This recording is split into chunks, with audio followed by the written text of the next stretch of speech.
Hello friends, എല്ലാവർക്കും നമ്മുടെ ചാനലിലേക്ക് സ്വാഗതം. നമ്മുടെ ചാനലിൽ ക്രാഫ്റ്റ് വീഡിയോസും പെയിൻറ്റിങ്ങും അങ്ങനെയുള്ള കാര്യങ്ങളൊക്കെ ചെയ്തിട്ട് കുറച്ചധികം നാളുകളായല്ലേ. അപ്പോൾ നമുക്കൊരു പെയിൻറ്റിങ് ചെയ്താലോ? ഇത് കുഞ്ഞിൻ്റെ ഓണക്കോടിയാണ്. നേരത്തെ തന്നെ ഓണക്കോടിക്ക് തുണിയൊക്കെ എടുത്തു, പട്ടുപാവാട അമ്മ തയ്ച്ചു തന്നു. അപ്പോൾ ബ്ലൗസ് ഞാൻ ഇതേപോലെ കസവിൻ്റെ പ്ലെയിൻ ആക്കിയാണ് തയ്ച്ചിട്ടുണ്ടായിരുന്നത്. അത് ഒരു മ്യൂറൽ വർക്ക് ചെയ്യണം എന്ന ഉദ്ദേശത്തോടു കൂടിയാണ് കേട്ടോ. ബ്ലൗസായിട്ട് എടുത്തിരിക്കുന്ന മെറ്റീരിയൽ പ്യുവർ കോട്ടൺ അല്ലായിരുന്നു, അത് ടിഷ്യൂ മെറ്റീരിയലായിരുന്നു. അപ്പോൾ അതുകൊണ്ട് തന്നെ ഇതിൽ എങ്ങനെ പെയിൻറ്റ് ചെയ്ത് ഫൈനൽ ലുക്ക് വരും എന്നുള്ള കാര്യത്തിൽ നല്ല ടെൻഷൻ. പിൻട്രസ്റ്റ് എന്നൊരു ആപ്ലിക്കേഷനിൽ നമുക്ക് ക്രാഫ്റ്റുമായി ബന്ധപ്പെട്ട എന്ത് കാര്യങ്ങളുണ്ടെങ്കിലും നമുക്ക് അതിനകത്ത് റെഫറൻസ് ആയിട്ട് എടുക്കാം. ഞാൻ അങ്ങനെ മ്യൂറൽ പിക്ചേഴ്സ് ഞാൻ നോക്കിയിട്ട് എനിക്കിഷ്ടപ്പെട്ട ഒരു കൃഷ്ണൻ്റെ ഫോട്ടോ ഞാനത് ഓയിൽ പേപ്പറിലേക്ക് ഞാനൊന്ന് ട്രേസ് ചെയ്തെടുക്കുമായിരുന്നു. ഇനി നമുക്കത് ഡ്രസ്സിലേക്ക് ഒന്ന് വരച്ചെടുക്കണം. ഒരിക്കലും നീല കളറിൽ വരുന്ന ഇതൊരു ട്രേസിങ് പേപ്പർ ഉണ്ടല്ലോ, അത് ഉപയോഗിക്കാൻ പാടില്ല. ഇതുപോലെ മഞ്ഞ കളറിൽ ഒരു ട്രേസിങ് പേപ്പർ കിട്ടും.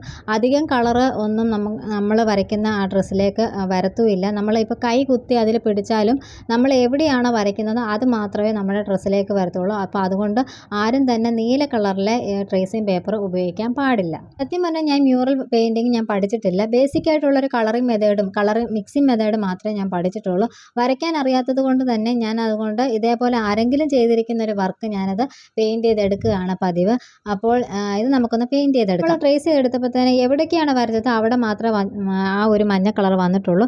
പിന്നെ ഞാൻ സേഫ്റ്റി പിൻ കുത്തിയത്, അതായത് കൈയുടെ ഭാഗത്ത് ഒരു സേഫ്റ്റി പിൻ കുത്തിയിട്ടുണ്ടായിരുന്നു. അത് നമ്മൾ പിക്ചർ എവിടെയാണോ ഫില്ലായിട്ട് വരുന്നത് ആ ഒരു ഭാഗം കണക്കാക്കി വേണം നമ്മൾ ഒരു സേഫ്റ്റി പിന്നോ ഒരു പിന്നോ കുത്തുവാണെങ്കിൽ ചെയ്യാവുള്ളൂ. പുറത്തെവിടെയെങ്കിലുമായിട്ട് ആ പിക്ചറിന് വെളിയിലായിട്ടാണ് കുത്തുന്നതെങ്കിൽ ഇതേപോലെ രണ്ട് പാട് അവിടെ വീഴും. അപ്പോൾ അത് ശ്രദ്ധിച്ചിട്ട് വേണം ചെയ്യാൻ വേണ്ടി.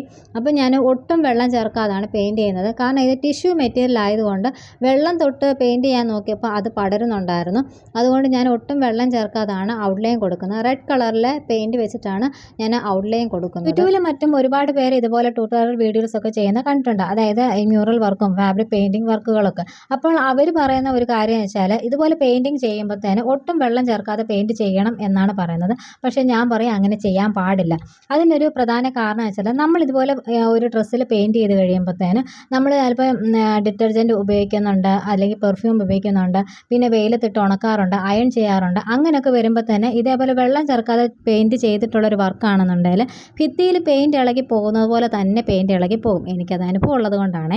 നമ്മൾ ഏത് മെറ്റീരിയൽ എടുത്ത് നമ്മൾ പെയിൻറ്റ് ചെയ്യാൻ ഉദ്ദേശിക്കുന്നതാണെങ്കിലും ഈ പെയിൻറ്റ് ചെയ്ത് കാണാത്ത ഏതെങ്കിലും ഒരു ഭാഗത്ത് ഏതെങ്കിലും രീതിയിലൊന്ന് പെയിൻറ്റ് ചെയ്ത് നോക്കുക. അതായത് വെള്ളം ചേർക്കാതെ ഒന്ന് പെയിൻറ്റ് ചെയ്ത് നോക്കുക. പടരുന്നുണ്ടെങ്കിൽ ഏതാണ് പടരാത്തത് ആ രീതിയിൽ വേണം പെയിൻറ്റ് ചെയ്യാൻ. തന്നെ ഞാൻ ഈ ടിഷ്യൂ മെറ്റീരിയൽ ആദ്യമേ ചെയ്യുന്നത് വെള്ളം ചേർക്കാതെ ഫസ്റ്റ് കോട്ട് ഇടുകയാണ് ചെയ്തത്. കാരണം ഇത് ടിഷ്യൂ മെറ്റീരിയലും കൂടി ആയതുകൊണ്ട് നമുക്ക് ഡയറക്റ്റ് ഏത് പെയിൻറ്റാണ് ചെയ്യുന്നത് അത് നമുക്ക് ചെയ്യാൻ പറ്റത്തില്ല. അപ്പോൾ ഞാൻ ഈ ആഭരണങ്ങളും ഒക്കെ വരുന്ന ഭാഗത്ത് ആദ്യമേ ഒരു മഞ്ഞ കളറിലെ ഫസ്റ്റ് കോട്ട് ഞാൻ കൊടുത്തു. അത് കഴിഞ്ഞ് മുഖവും കൈയും അങ്ങനെ വരുന്ന ഭാഗത്തെല്ലാം വൈറ്റ് കളറിൽ കൊടുത്തു. ഫസ്റ്റ് കോട്ട് ഇട്ടിരിക്കുന്നത് അത് അയൺ ചെയ്യാൻ പാടില്ല, റൂം ടെമ്പറേച്ചറിൽ തന്നെ ഉണങ്ങണം. എന്നിട്ട് ബാക്കിയുള്ള ഭാഗങ്ങളൊക്കെ നമുക്ക് വെള്ളം കൊണ്ട് തന്നെ മിക്സ് ചെയ്തിട്ട് നമുക്കത് പെയിൻറ്റ് ചെയ്തെടുക്കാം. അപ്പോൾ നമുക്ക് ബാക്കി ഭാഗങ്ങളൂടെ പെയിൻറ്റ് ചെയ്യാമേ. ഇത് ഏകദേശം പണികളൊക്കെ തീരാറായി. ഞാൻ ഔട്ട്ലൈന് ബ്ലാക്ക് കളറിൽ ഞാൻ കൊടുത്തു. ഏകദേശം മിനുക്ക് പണികളൊക്കെയാണ്. ഇതാണ് നമ്മുടെ ഫൈനൽ ഔട്ട്പുട്ട് എന്ന് പറയുന്നത്. എങ്ങനെയുണ്ട്? ഇഷ്ടപ്പെട്ടോ? എനിക്ക് ഒരുപാട് ഇഷ്ടപ്പെട്ടു കേട്ടോ. കുഞ്ഞിന് വേണ്ടി ഞാൻ ആദ്യമായിട്ട് ചെയ്യുന്നൊരു വർക്കാണ്. ഞാൻ ഒരുപാട് ആഗ്രഹത്തോടെയും സന്തോഷത്തോടെയും ചെയ്തൊരു വർക്കാണ്.